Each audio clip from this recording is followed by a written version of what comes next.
Hello അസ്സാം വലൈക്കും. അപ്പോൾ ഇന്ന് അറബിക് ട്രഡീഷണലുള്ള ഒരു അലീസയാണ് ഉണ്ടാക്കിയിട്ടുള്ളത്.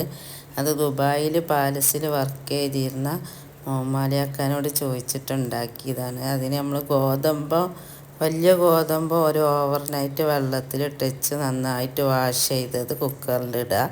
പിന്നെ 1 കിലോ കുട്ടന് നന്നായിട്ട് വിനാഗിരി ഒഴിച്ച് കഴുകി വൃത്തിയാക്കിയ കുട്ടനെല്ലാം ബ്ലഡ് പോവോളം കഴുകണം. എന്നിട്ട് കുക്കറിലേക്ക് ഇട്ടിട്ട് അതിൽ കുറച്ച് ഉപ്പ് ഇട്ട് നല്ല മേലെ വെള്ളം നിൽക്കുന്നത് വരെ വെള്ളം വെച്ചിട്ട് അടുപ്പത്ത് വെക്കണം. ഇതൊരു 3-4 വിസിലടിച്ചതിന് ശേഷം ചെറിയ ഫ്ലെയിമാക്കിയിട്ട് കുറേ നേരം ആവി പോവോളം അടുപ്പത്ത് വെച്ചിട്ട് പിന്നെ മൂടി തുറന്നിട്ട് നമ്മൾ നല്ലൊരു കട്ടിയുള്ള ഒരു ചെമ്പട്ടിയിലേക്ക് ഇത് ഒഴിക്കണം. ഗോതമ്പായതുകൊണ്ട് എന്തായാലും നമ്മൾ ഇളക്കാതെ നിൽക്കുന്നത് അടിയിൽ ചെറുതായിട്ട് പിടിച്ചിട്ടുണ്ടാവും. അത് ആ ചെമ്പിലേക്ക് മുഴുവനും മാറ്റിയിട്ട് കുക്കർ നമ്മൾ വീണ്ടും നന്നായി വാഷ് ചെയ്തിട്ട് വീണ്ടും അതിലേക്ക് ഒഴിച്ച് നല്ല തിളപ്പിച്ച വെള്ളം ഒഴിച്ചിട്ട് വീണ്ടും കുക്കർ നമ്മൾ ചെറിയ ഫ്ലെയിമാക്കിയിട്ട് വെക്കണം. ഞാൻ കേക്ക് വെക്കും പോലെ അടിയിലൊരു തട്ട് ചൂടാക്കിയിട്ട് ഒരു മണിക്കൂർ നേരം ചെറിയ ഫ്ലെയിമാക്കി വെച്ചിരുന്നു. എന്നിട്ട് വീണ്ടും അത് ആവി പോയതിന് ശേഷം വീണ്ടും നമ്മൾ ഇതുപോലെ ചെമ്പട്ടി മാറ്റിയിട്ട് കുക്കറിൻ്റെ അടി നന്നായിട്ട് നീറ്റാക്കിയിട്ട് കഴുകണം. എന്തായാലും ചെറുതായിട്ടൊന്ന് അടി പിടിച്ചിട്ടുണ്ടാവും, പക്ഷെ കരിഞ്ഞ സ്മെല്ലോ ഒന്നും വന്നിട്ടുണ്ടാവില്ല, കാരണം അത്രയും തീ കുറച്ചിട്ടാണ് നമ്മൾ വെച്ചിട്ടുള്ളത്.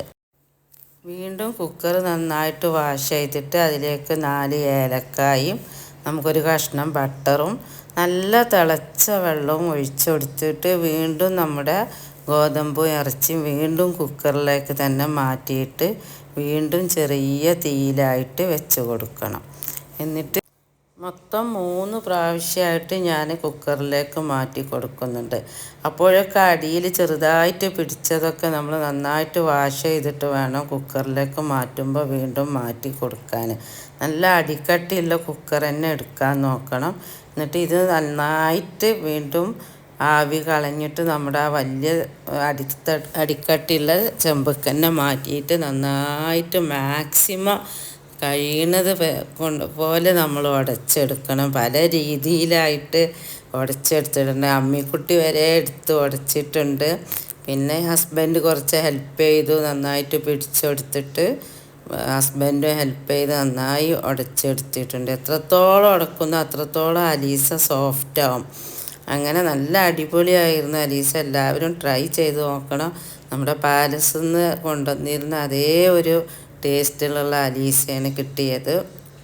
നിങ്ങൾ വീഡിയോ കാണുന്നത് പോലെ കുറച്ച് സമയം 3 മണിക്കൂർ വെച്ചിട്ടാണ് ഈ അലീസ റെഡിയാക്കി എടുത്തിട്ടുള്ളത്. 2 ഫാമിലിക്ക് കൊടുത്തിട്ട് 2 പേര് നല്ല അഭിപ്രായം പറഞ്ഞത്. നല്ല പഴയ ദുബായ്ക്കാരാണ്, നല്ല ടേസ്റ്റ് ഉണ്ടായിരുന്നു അലീസ എന്ന് പറഞ്ഞിട്ട് നോമ്പ് തുറന്ന പാട് വിളിച്ചിരുന്നു. അപ്പോൾ തന്നെ നമുക്ക് മനസ്സിക്കൊരു സന്തോഷമാണല്ലോ.